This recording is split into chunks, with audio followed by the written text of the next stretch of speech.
Assalamu Walaikum. In this video, I'll show you how to insert color background in Google Slide. Let's get started. Select a slide and right click on the slide. Click the change background. Choose the color. You can add solid color, gradient color, etc.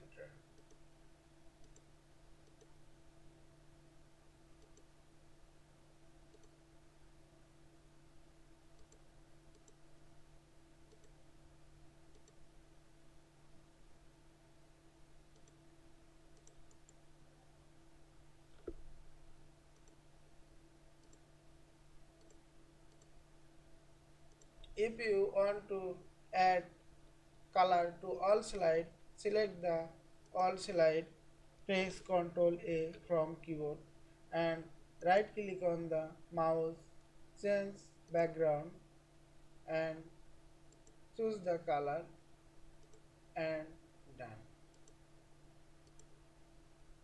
I hope you enjoyed this video. Please subscribe to my channel, like, comments and share. Thanks for watching.